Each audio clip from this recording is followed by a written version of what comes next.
Hello， 亲爱的观众老爷，大家好，这里是旭日梦。今天的话，我们来玩这个每周挑战角色啊，埃及苏丹艾哈迈德。本周挑战成就是百花齐放，作为信仰拥有吉兹亚或者是不信者税教义的角色，拥有10个其他信仰的分成。这个非常简单啊，因为艾什尔里呢是平信徒，神殿和城堡都可以随便拨下来，然后给异教徒。男爵级分成也是分成啊，你这么想就很简单了，伐干他们。从维契尔身上夺取4个名扬天下等级的奢靡度加成，这个就有点说法了啊！你要是不爱玩氏族制的话，还真不知道是什么。就比如说我啊，查了一下才知道这什么东西。好了，应该不难啊。先来说一下背景吧。艾哈迈德确实是个人物啊，不一般的人物。因为中文资料比较少，我就大概说一下吧。他的父亲呢是突厥人，然后被抓去阿巴斯做奴隶兵了。但是他父亲比较厉害啊，混成了哈里发私人卫队指挥官，所以艾哈迈德出生在巴格达，出生就是巴也。因为家境和父亲的身份原因啊，他在萨麦拉接受了军事训练，然后又去塔尔苏斯学习伊斯兰神学啊，不仅会打仗，还学识渊博啊，不仅学识渊博，还虔诚楷模啊。他的好兄弟们啊，甚至会把钱财和女人都托付给他，他自己也很争气啊。在与东罗的战争中，那也是都有参与，运气也很不错。他在一次旅途中还救下了哈里发的心腹使节啊，使节那耳旁风都要吹飞了呀！哈里发一听乐了，给送了1000金币。后来还让他做自己的这个私人卫兵，可谓是连连高升。之后还有一个暗杀主人的故事啊，但我不太看得懂，就不说了。转眼间就是现在的867年剧本。现在的艾哈迈德，我没有列错的话，他现在其实属于职业空窗期。历史记录，他是在868年9月份才以封邑的形式派到了埃及做总督。这个总督可以理解为是军事方面的管理人。但是艾哈迈德他不可能止步于此啊，他现在可是才将31岁啊，而且他又不是什么靠军功封的地什么的，他可是正儿八经的科班出身啊，他是什么都懂的。他享受的可以说是阿巴斯最好教育资源了，所以他斗争了4年，直到871年彻底驱赶了阿巴斯的财政代理人，这就算是独立了。大家可能会问啊，那阿巴斯不管他吗？确实是没怎么管啊，因为阿巴斯王朝当时正值赞吉起义，这个起义可以说是早期伊斯兰历史中最血腥、破坏最大的事件了。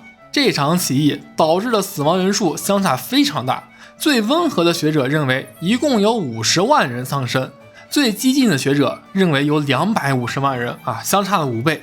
大家想要切身感受的话，可以去玩《刺客信条：幻景》啊，就是这个背景，这下是不是就串起来了？再看到巴格达的时候，就会有点不一样的感受了。总之，867年剧本的话，还是稍微有点魔幻历史了，但这个是批热特色，不可不尝。理论上呢，明年艾哈迈德才会接任命啊，彻底独立的话就是几年后了啊。好了，回到游戏，生活方式先切一个财富啊，想要维契尔有生命度，他得有钱才能贪腐嘛，对不对？万一贪不到，我们就可以给他钱，给他一个完美的贪腐环境。宗族传承无所谓，但是有优点吧，点一个合法统治，免得出什么意外，控制力低了影响赚钱。配偶和次级配偶按照管理排序，取这个管理高的。访学其实可以去啊，虽然说是军事教育特质，但是升到了5级的话，还是加管理和管理经验值的。宝物这里除了家族宗族旗，还随机获得了一个卓越宝物穆罕默德之印，这个效果不需要啊，可以直接卖了，250块钱，说实话还有点心疼。再来看一下领地，首先是西奈公国，由我的大儿子管理。尼罗和三角洲小儿子，上埃及公爵是我的继兄弟，亚历山大是我的2儿子负责然后最西边的话，这个是我的财政总管负责，他是唯一的外人。那这么看来的话，其实整个苏丹国啊就是一个家族企业。经济地图的话，其实就耶路撒冷收入会高一些，再其次的话就是三角洲和上埃及。耶路撒冷在阿巴斯手里目前是打不过的，西奈公国先收回来吧，看看西奈这边的经济如何。因为是未成年，而且有牵制啊，直接就囚禁了，头衔全部剥夺。然后是税务管辖区，理论上来说，这个挑战呢，它是想让我们把地都给异教徒，然后按这个吉兹亚法令收额外的异教徒税，收了额外的异教徒税，那么维契尔就有一个贪腐的空间了啊，贪到不能再贪啊，吃到撑，我再去平衡权力过年杀猪，不对，杀羊杀牛。但是啊，我作为一个这个虔诚的穆斯林统治者，我呢认为在这片神圣土地上，只有阿拉的教义才能指引我们走向光明和正义。每一个侍奉异教徒的存在，都是对我们信仰的亵渎，是对信仰统一和国家稳定的威胁。所以，还是按天课收富人税吧。大儿子做西奈公爵的时候啊，收了不少税，你交个赎金吧，你留着也没用。小孩留这么多钱干嘛呀？你给我，我存钱，等以后长大了再给你。啊，对，记错了，西奈这里的修道院只能是基督教用啊。那我要西奈干嘛呀？早知道拨三角洲上埃及了。目前需要建设的只有2块土地，开罗伯君岭首府还有神殿这2块红泛平原，其他的都是沙漠啊，没有什么种的必要性。被宣战了，耶路撒冷的公爵，对方1270人，但是质量很高，500的木巴里尊。我2400人只有200木巴里尊，那没事，这个随便防守一下就行了。我可是艾哈迈德跟着哈里发刀枪这里滚出来的。好，差不多了，冲刺！靠着人数优势和战场优势打赢了，但是战损不太好看，400比300。哎呦，也不知道他们怎么想的，居然上海了，然后从红海登陆开罗了，你这是想直取我首都啊？好，抓到了啊！对方登陆惩罚还没掉啊，战损还是不好看，但是赢了。囚犯赎金50块，战争赔偿200块，其实是赚了。战争只持续了19个月啊，1个月赔13块1，什么宋代童子。另外说下建筑啊，耕地、牧牛场和果园就这么修就行。生活方式这里，建筑家右线走2-3个，然后再走爱财如命，等这个健康低了就切到医学中心，就这样子。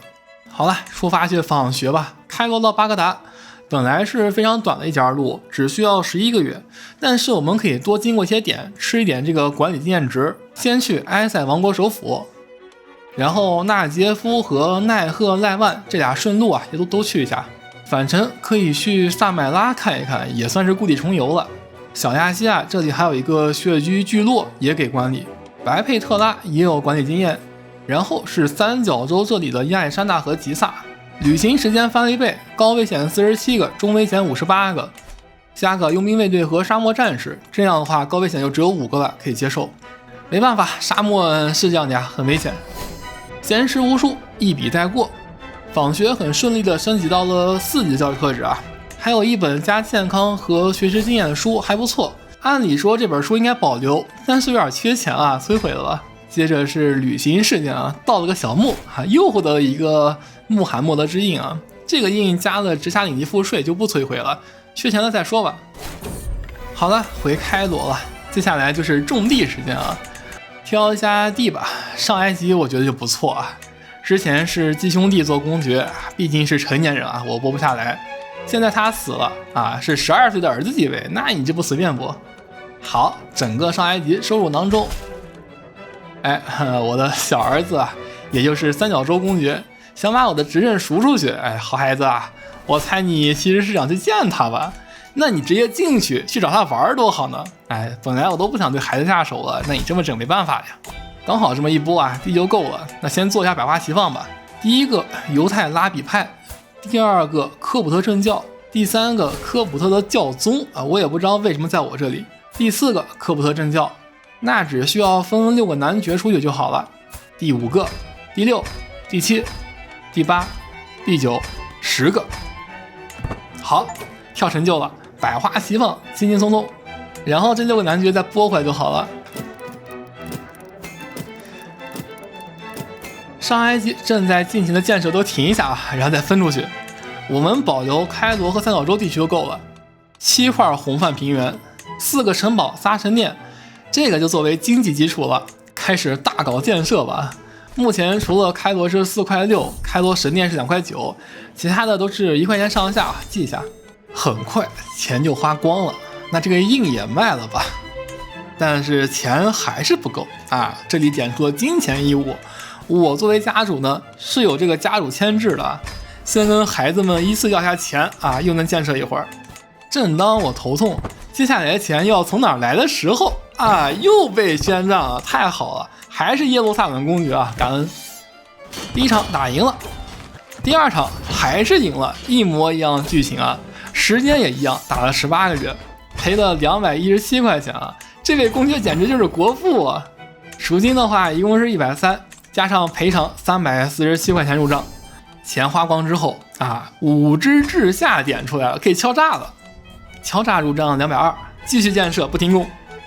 公元883年建设结束了，开罗6块4，其他的都是在4到5左右，每月净收入40左右，应该是够了。接下来就是攒钱了，聚拢资金，挂机时间。刚才点出一个沉着世金，又涨了4块钱，现在又出了一个征服世界啊！我获得了这个征服者特质，那这个更合适了。征服者特质一个月还有5块钱呢，收入现在高达50块钱了。转眼钱攒的差不多了，征服者特质也是刚好回收。虽然说掉了2级威望啊，但是影响不大。丢人现眼怎么了啊？那我问你啊，你是基督徒还是穆斯林？哎，好了，来选和珅吧。挑选了半天啊，找到一个非常合适的俊俏儿郎，叫做贾汉，16岁，有贪婪特质，非常的合适啊。拉高住宿等级就可以邀请过来了。然后又被宣战，打完再说吧。这次的进攻方也是一个天才啊，又是今年的红海登陆上开罗，趁着登陆惩罚直接就拿下了。追到了南边，又打了一场，12个月就结束了，收了160的赎金。来吧，贾汉，我封你做维齐尔，你可不能贪污啊！太好了，忠诚度是自私，看来贪腐环境构建的不错。一次赠送礼物只能送个几十块钱啊，那就不费操作了。精选角色直接线上异地转账吧，就6500吧，我这里减个6500，然后花给他6500。接下来就是享乐时间了，辛苦一辈子了，爽爽吧！先举办个葬礼啊，为我的儿子举办个葬礼。哎，好了，哭完了，降了1级压力。贾汉这边也是不出意外啊，多了一个值得注意的活动，这个是1级的奢靡度修正，我们要等它有4个4级的奢靡度修正，然后一口气全清掉，就可以解锁成就了。现在是893年，看看它多久能攒够。转眼895年，贾汉已经获得了4个奢靡度了啊，还有一个2级的啊，小伙子贪挺快啊。我们也不需要攒钱了，开宴会啊，接着作业接着舞。辛苦节俭一辈子了，是时候享受了啊！起派系了，这个应该是我的儿子们长大了，所以想杀我了。那我有钱了，你们忘了吗？穆巴里尊拉满啊！你们真以为那个征服者特质是选错人了吗？好，拉满了2500穆巴里尊，这可比什么刺客来的直接多了。你敢动手，我就敢冲阵斩首啊！如何呢？派系立马消停了很多啊！900年。贾汉这边已经开始到3级的奢靡了，真的是贪得无厌啊！我也要装作什么都不知道的样子啊，好给他一个贪腐空间。宴会拉满啊，接着奏乐。904年，贾汉发展出了顶级的奢靡度加成啊，马上就能收网了。好，906年，贾汉这边的加成啊，都是名扬天下级了。当初给了他6500，只剩下3600了。能加上这个维齐尔收益啊，他起码花了4-5千块钱在这个贪腐享乐上啊。我果然没看走眼，声势浩大的查账移除他所有的奢靡享乐，直接查账出了1070块钱了，成就紧接着弹出了，太好了。然后知天命也弹出来了啊，一切都是刚刚好。回到菜单这里可以看到2个成就都亮了。好了，这就是这一周挑战了，还挺有意思的。大家想要挑战的话可以去试一试了。我这个属于是懒狗玩法了啊。按理说挑战的本意呢，是想让你扩张发展搞多元化，分异教徒，然后收这个吉兹亚异教徒税啊。那总之这就是这期视频所有内容了，记得3连加关注啊！这里是虚人梦，我们下期见。